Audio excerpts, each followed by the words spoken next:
are you able to get comfortable that things aren't going to happen exactly the way that you were going to do them? Look at the end results, look at where it's going, and are you able to steer the ship and move it in the right direction without actually, pedaling every bicycle and doing it all yourself?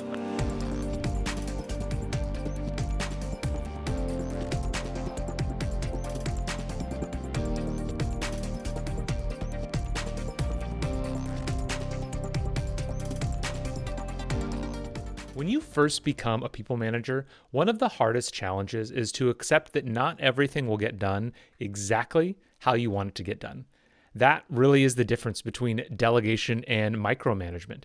Do you let people on your team try out their ideas, or do you tell them exactly what to do? That challenge came up again and again in my conversation with this week's guest on the Leadership Launchpad, Brian Manning. Brian is the co-founder and CEO of Xona Space Systems, a California-based company that is building the most advanced, secure, and precise navigation services on the planet to better serve not only the current, but future needs of modern technology across the globe. This great conversation touches on the technical abilities of leaders, how to build trust, and why leaders need to take responsibility for problems, but shouldn't take credit for the successes of their teams. Before we get into the discussion, I do want to remind any new listeners to make sure you subscribe so you never miss a future episode. And if you are responsible for leadership development in your organization and find today's conversation interesting, I would love for you to reach out to me, Matt@bettereverydaystudios.com, to see if there's a way we can help build better managers for your organization. With that, let's get into the discussion with Brian Manning. Brian, welcome to the Leadership Launchpad. How are you doing today? Not too bad. Excited to be here. Yeah, I'm so thankful that you said yes to this. I'm really interested in learning more about you, about Xona, about the things you've experienced with leadership. So I'd love to start off with Xona Space. What tell the listeners what you all are doing? Sure. So we are building a high performance alternative to GPS using small satellites. So that's kind of the quick and dirty. Like I said, quick background on where the company came from. So I came from SpaceX. Our CTO came from Ford, working in their autonomous vehicle division. And while he was at Ford, a lot of what he was responsible for was figuring out what navigation systems exist or are on the horizon that can support the world of hands-free driving and autonomy and all these things. And specifically, how do you very reliably keep these cars in their lane, but do it in all conditions, and even conditions where the LiDAR sensor or radar sensor might be covered in dirt or snow or fog or mosquitoes or all the other things that still exist in the world. And what he's finding is that GPS is the perfect complementary technology to LiDAR and vision, that GPS works best where LiDAR struggles the most. The challenge is GPS, as most people experience, can semi-reliably tell you what road you're on. Like you get on the off-ramp, maybe it knows, maybe it doesn't. It's not sure which one you're on. Yeah. But in order to really support these vehicles, you need to go from semi-reliable, what lane am I, or what road am I on, to extremely reliable. You're not just what lane am I in, but even am I in the center of that lane? And to do that, you need to shore up not only the reliability side of things and make it more protected against the interferences and threats, but also get down to centimeter level accuracy. And so we found that those problems are solvable using kind of more of the Starlink approach to GPS, so a large number of small satellites closer to Earth. And so we've developed some pretty exciting core tech that has enabled us to provide high performance, tested it on the first satellite, and are starting to get a lot more user equipment out there and preparing for our first launch of our first production class satellite in a couple months here. That's really exciting. For some reason, when you're talking, the thing that came to mind was a book I read years ago called The Perfectionists, which is basically like a history of the world told through the lens of manufacturing tolerances. So a few hundred years ago, all we could do was plus or minus a quarter inch, and like that's the best you could get. And now it's like we're within fractions of an atom, and so how much those tolerances. Or go ahead, yeah. So you're familiar with Moore's law, also, I'm sure. Yeah. Of processing. So we've got one here that we've just called it Reed's Law because our CTO, Dr. Tyler Reed's the one that came up with it. That if you look at the precision of navigation solutions over time, it's followed a pretty Mm, consistent pattern. And if you go back, interesting. it's on like a 30-year ish cycle for the big jumps.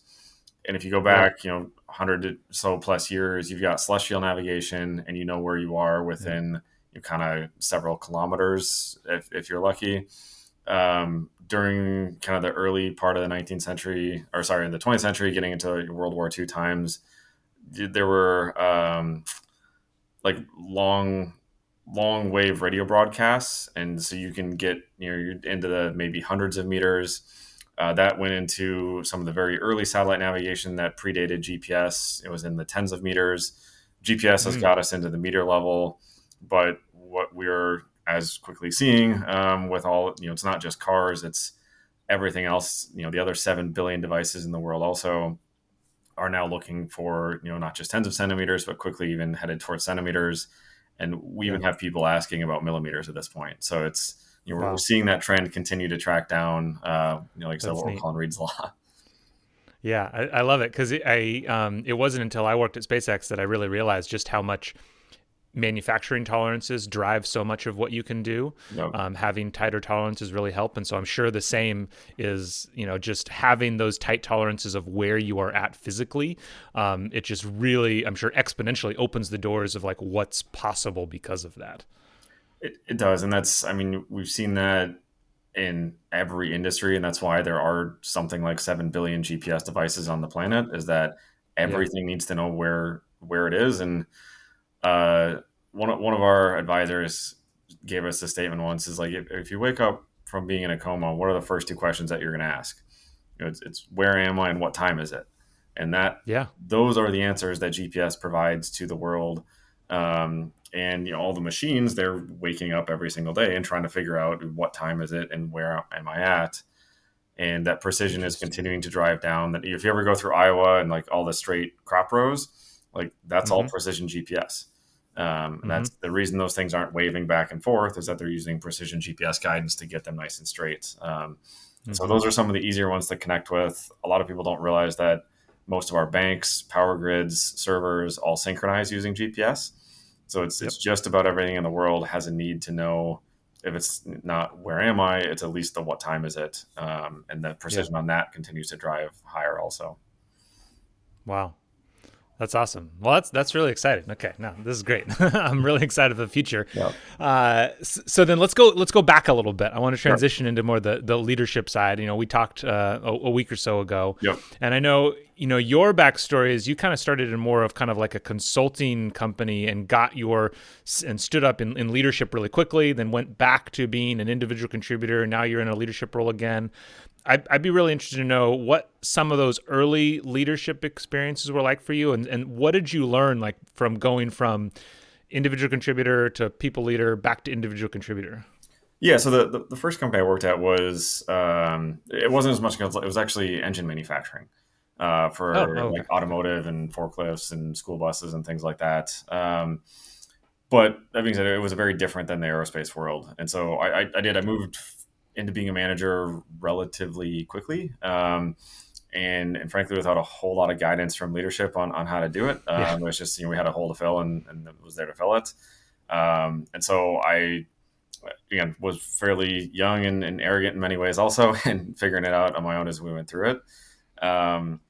And this was the transition from that to SpaceX. It was going from being a manager at a company that did generally pretty low risk, high tolerance engineering, things that have the factor of safety can be whatever high number it needs to be because it doesn't matter too much if it's a bracket or a pulley or Yep. whatnot. And going from that to being an individual contributor at SpaceX, building rockets, where the level of engineering was just way beyond anything I'd seen before. That we don't factor of safety isn't 5 or 10, it's like exactly 1.1, and if you miss, Yeah. you made it too heavy or it breaks. Yeah. And so it was pretty humbling on that side. I had a lot of catching up to do on the engineering side. Mm, I also had a lot of learning to do on the management side, though, and it was a very different I guess, promotion mentality and even just culture at SpaceX. And I guess my experience at SpaceX is that they tended to promote the highest performing technical individual contributor. So you take the smartest guy and you Yeah. make him the manager, or smartest girl and make her the Yeah. manager. And in my previous life, what I'd seen is, and part of why I think I ended up in the management position previously is that you take the best organizer and you take the people that know how to, Mm. play all the pieces together that can run the orchestra, and you put them in the management position. Hmm. And for a long time, and even in the earlier days at SpaceX, it frustrated, and it never made sense to me. It's like, why would you take the highest performing person and take them out of you know that That output that they're role. giving Yeah. and make them just go do a bunch of HR and people management? Why don't you take the people that know how to do HR and people management and let them manage all the really good people? Yeah. Um, and it was interesting to kind of see. I will say my opinions on that have shifted, Okay. and I understand both sides of it now much better. I think what we saw at SpaceX, or what at least I saw, is that in some cases you'll have the best technical leaders. There, I mean, we've even seen it here at Xona. May be resistant to moving up until they get into those positions and realize, well, okay, this is actually really valuable that I have a bunch of force multipliers. And Yeah. by taking the best technical people and putting them into a leadership position, what you're doing is making everyone around them, you're taking that big knowledge base and making everyone around them better. And so, sure, Yeah. you might be taking the person that gets, 1.5 times as much work done as everyone else and taking them out of doing the work themselves. But now everyone below them, they're able to train. And so now you're getting, 1.25 times as much work out of 10 people. Yeah. And just because they're that much efficient, they're that much smarter, they're that much better. And the people that seem to really excel were the ones that were able to make that jump and figure out how to utilize the force multipliers and communicate and work with them. um, some people are not able to make that jump. Yeah. Yeah. But it's I can definitely see the value in it, where if you have the orchestrator, they may be able to organize those resources, but they may struggle more. And if you're not the expert, it might be tougher to actually grow and mature those resources as much as Yeah. having the best guy in the room or best girl in the room be able to do it directly. Yeah, that makes a lot of sense, and at least in also reflecting on my experience there, I feel like SpaceX has a bit more of a sink or swim, like high. They're okay with a lot of churn, Yeah. and we probably both know people who went from you know brand new engineer to director in 5 years. Like that's possible Yep. simply because if you can make that leap and do it successfully, then they just keep pushing, and they're okay. It's not like another, many other companies that maybe don't have as much churn. They have to be much more careful because once you put somebody up there, well, now they're going to stay in that position forever, whether they get it or not. Whereas in a culture like SpaceX, if they don't get it, then they just get removed or they opt out. Yeah, that's very true. The churn there isn't just the low levels; it's churn at all levels, moves pretty Yeah, pretty quick. So yeah, yeah. So learned a lot about leadership, and those. I love that you kind of highlighted those two different kind of ways to view leadership or reasons to promote people into leadership roles. As you move at Xona, like how do you think about it now? Looking at who you're trying to, how are you picking out people to move them into more people leader roles from technical roles? yeah, so I guess my as the CEO here now, my job has transitioned a little bit from building a technical leadership team to building a company leadership team too. Yeah, And yeah, so trying to be the, I guess, smartest person in the room on all things required to build a company is just not a practical yeah, mentality to take. yeah, yeah, And yeah, so a lot of, I think, my I guess job here is it's know what you know and know what you don't know, and know where you need to fill those mm, holes, and where do you mm-hmm, need to bring in people that are smarter than you, that know it better than you, and then trust them mm-hmm, to tell you how to do it, instead of trying to drive it the other way around a little bit. mm-hmm. So that's been more the mentality is.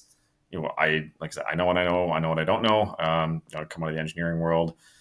There's a lot Hmm. of pieces to running a company that, I have an MBA that supposedly that means I know something about finance, but I certainly need help there. Yeah. Organizational side, like realistically, it's all pieces of the company. And as we've been growing more and more, it's been, I guess, my job is stepping out more and more of the day to day things and effectively Mm. focusing on building the team, and focusing more on the external relationships also to make sure that the team has everything they need, including money, to keep driving forward. Yeah. How has that I'm sure it's an evolution. How has that process been? Because I know one of the first things that I hear from a lot of engineers, the challenge of making that jump is Yeah. going from in the weeds day to day, being the expert. How has that transition gone for you personally? Like, what are some strategies that you've had to be able to remove yourself from it and be okay with that? Yeah, it's well, it's something that I'm still learning as we go Yeah, and yeah, grow. yeah. I think part of it is trying to find the right balance of, I guess, autonomy and guidance to grow the Mm-hmm. team, and accepting that Mm-hmm. there are going to be things that are done in a different way than I might have done them myself. Mm-hmm. And sometimes that's going to be worse, and a lot of times that's going to be better also, Mm-hmm. because I'm not the Mm-hmm. expert in these areas. And Yeah. it kind of comes to growing, I guess, trust, and focus within the organization. And so, for me, it's what I'm a lot of times I'll try and find myself asking or step back and say, okay, does this, if I'm getting in the weeds, like, do I need to know this, or do I just want to know this? Like, is it the engineer in me that just Mm. wants to know the answer because I'm a curious person by nature and I want to know the answers to things? Or is this actually like a detail that there is something that's pushing this? And if I feel like I need to know the detail, okay, is that because there's some bigger issue here, or is it because I don't trust the person that's communicating the higher level things? And if Yeah. that's the case, then the real issue here isn't that I need to know the detail. The real issue here is I need to build trust, within the team, and that goes both ways also. And so it's, I guess, managers and leaders in technical organizations, I think they do need to have enough technical knowledge to be able to raise a flag when you feel like something Mm. is heading off the wrong direction. And I Yeah. think I think that's why engineers tend to do generally well in management positions, to know, Yeah. okay, this is going the wrong direction. But at the same time, it's, like I said, that balance of autonomy and guidance. You can go you can go too far in either way. Because if you're over managing, people are never going to grow. That if you don't give any sort of autonomy and let people, again, do things their own way, good, bad, different, make mistakes and learn from them, they're never really going to grow and mature. And I mean, if you're just Yep. micromanaging, all you have is task rabbits. Like, you don't really have much growth that's going to be happening in the organization. But at the same time, like, if you step out of it completely, you need to at least have the right level of guidance and or oversight to make sure that we're not heading on a cliff, or that the folks are still driving in the right alignment with the greater needs of the organization, but Yeah. doing it in the way that they need to. And so that, again, even at the leadership level at this point, I think that's the same for VPs, is the same for directors, the same for managers, that Mm-hmm. hire smart people, let them tell us how to do the job, but you've got to make sure that they're doing it in accordance with the greater alignment and strategy, and driving the company in the right Mm. direction. That makes a lot of sense. This idea comes up a lot when I'm, of how to find that balance, and this idea of being technical enough, being in the weeds enough that you can raise flags is kind of the right level. Might kind of put you on the spot, so feel free to say if you don't have an answer to this one, but because I have to believe that it's really hard to know where that level is, and you maybe think you know enough to say yes or no, but really you're just saying yes to things because you don't know enough. Have you ever had an example where you didn't know, you got too removed and a decision went poorly because you were too removed? Um, yeah, it kind of comes back to the trust side of things. Also, I think that Okay. And I think Yeah. that trust builds over time. That the more that Yeah. you build trust in the team around you, and the more that they trust you, the more that I don't ever feel the need. And I think with most folks, they'll drill in a few times and maybe even occasionally, but when Mm-hmm. you start to drill in and realize that like everything's happening exactly as you'd expect it to be happening and clipping along, you don't really feel the need to do it again after that. Mm-hmm. And so that I think that's part of. I think there is some level of digging Oh, into the weeds that helps kind of build that trust also. Um, yeah. and but again, there's a also learning that at a executive level, there's proper ways to do that and improper ways to do that. And for example, if you're going to go sit in a meeting with a team and just override whatever Mm. your direct reports are doing, that's just crippling them and really Mm-hmm. damaging their authority and their ability to make decisions and be leaders. And that's not helpful to their growth. And so that's something I did too much early on, and trying to dig in. And in my head, it was is helpful in giving my opinions, but also realizing that that was not a beneficial to the greater team. Yeah. And so as part of that, stepped out of meetings. But yeah, so there's still things like that that like I said, I'm still learning and growing as a Yeah. manager. Also, as I think most people Absolutely. do throughout their entire career. Yeah. So yeah, there's definitely like been mistakes, and those are some of the bigger lessons that I had of Yeah.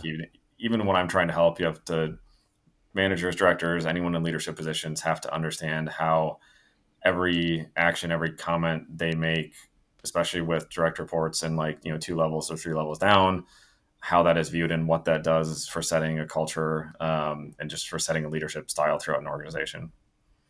Yeah. Yeah. Yeah. And I'm sure it's something that just will, as the level of Xona continues to change, the level of leader, just as the organization grows, it's, there's just the lessons keep getting bigger and bigger, I'm sure. They do, yeah, and some of those helpful. Some of those lessons are nicer to learn when you're a little bit smaller, because I think Yeah. that the bigger you get, the more painful they get when they hit you. So Yeah. I'm sure. I'm sure. And so since you have that view of looking at the organization and as it's been growing, when you've had new leaders step up or people make that transition, what are, from your point of view, what are some of the most common stumbling blocks that you see at some of the like frontline levels of leadership in, and whether it's in Xona or things you've seen at SpaceX or other places? sure.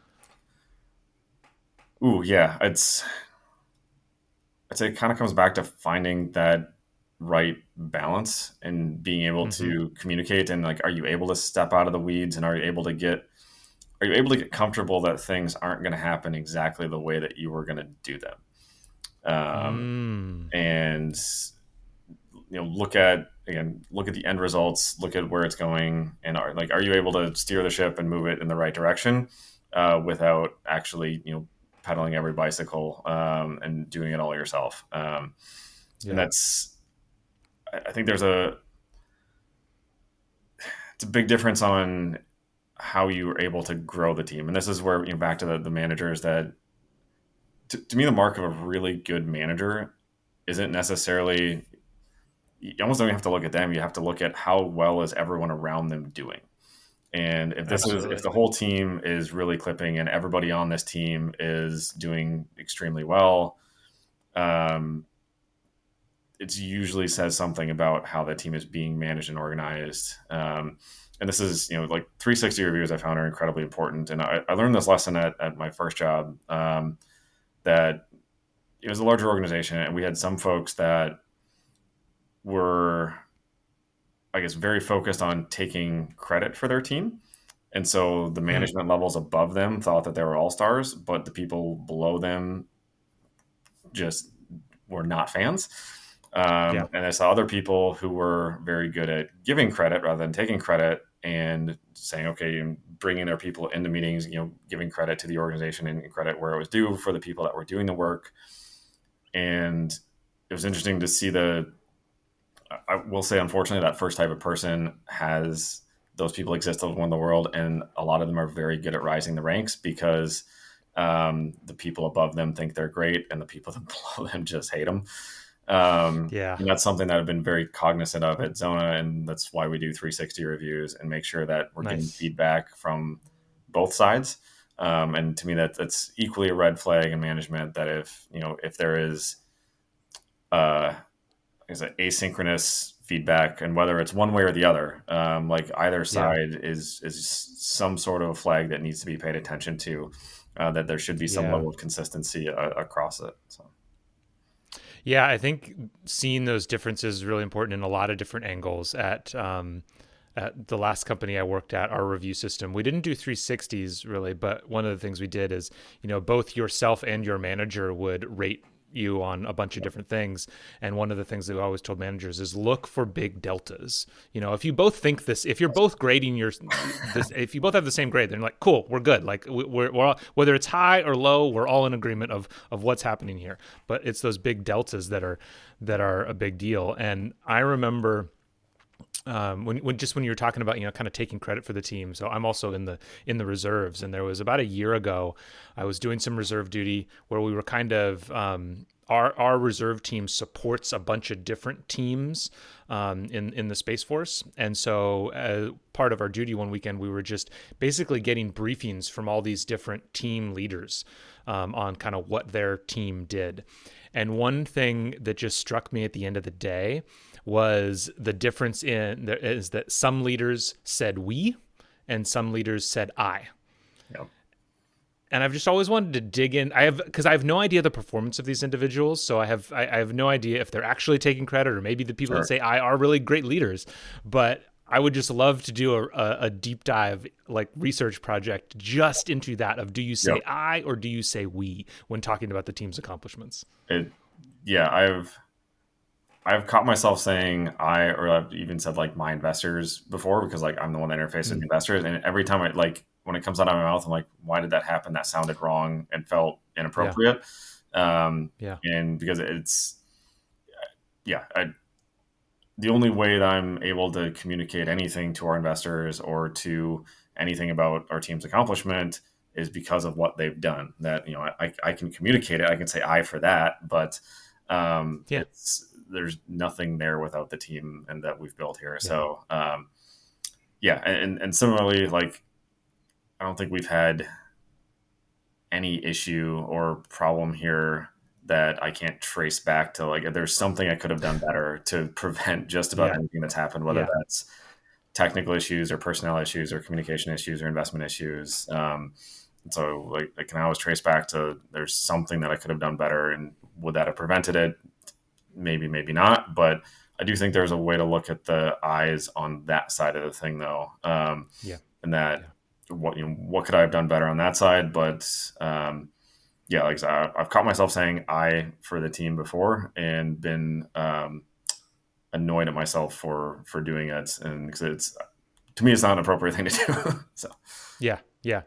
Yeah, it's kind of it's a bit of a Jocko Willink kind of extreme ownership bit too, of yeah, where it's like take all responsibility but no credit as a leader yeah, in some ways.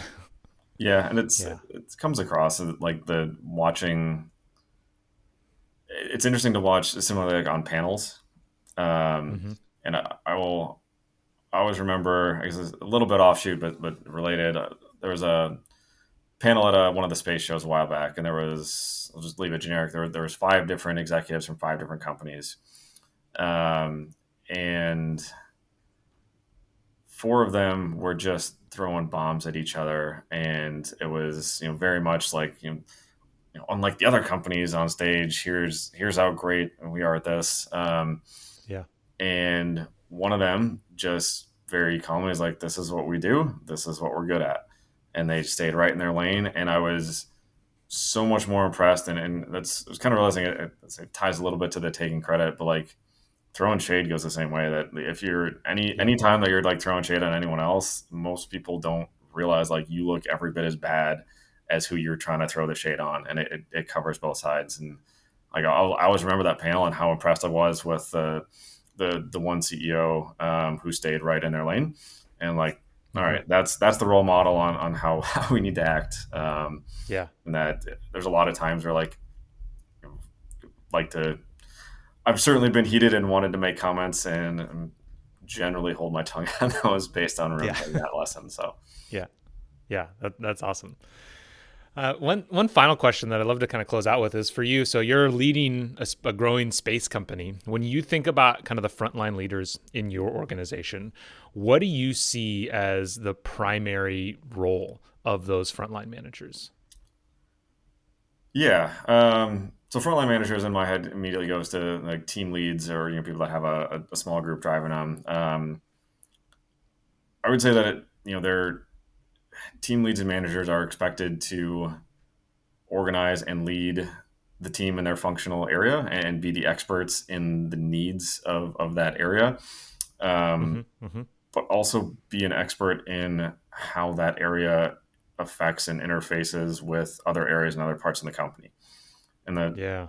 the reason I'm leaving that broad and just saying area instead of being a little more specific is that could be a software manager knowing how their software impacts and interfaces with the satellite bus and the payload. Yeah. Um, Yeah. it could also be a sales manager who is getting feedback from their team, from customers about a Yeah. desired feature that the customers want, and Yeah. they're expected to be able to communicate that into the product team to understand, okay, if and when this can be provided, how, what can I communicate back to the customers, and owning that piece of it. So um, yeah, I think the default it's easier to connect into the engineering side, but be the expert in your area, know how to organize and drive the team, but importantly also know how that impacts everything around you and the rest of the company also. Yeah. I love that. Yeah. That second segment is so big, is like being the bridge between like your individual team and the rest of the company, and vice, go transferring information both ways. I like that. Awesome. Well, this has been great, Brian. Any big milestones coming up for Xona? What should people be looking out for in the near term? Ooh, there's yeah, it's been exciting to see with the first production class satellite going up here. It actually just passed some of its big testing milestones, so it's heading off to the launch site Excellent. shortly. Ooh. I mean, Okay. that's going to give the world and all of our receiver partners that have already built user equipment the chance to just see what we're capable of. And so, Yeah. we're starting to sign more and more customers and partners who are excited to be able to do testing with this thing and just show Yeah. off the capabilities that our service has. And so, we proved a lot of the core tech on our first mission a couple of years back, but this is the first time that we'll actually be able to provide kind of a beta level test service directly to customers, which will be a pretty exciting milestone, not just for us, but really for, I think, the satellite navigation world of starting to mark, I think, a shift over into commercialization, just to align the needs of the users with the services that are being provided. So Yeah. yeah, should be an exciting year here for us. Excellent. Well, I wish you all the best of luck. Thank you again so much, and I look forward to talking to you again. Sounds good. Thanks, Matt. Appreciate the time.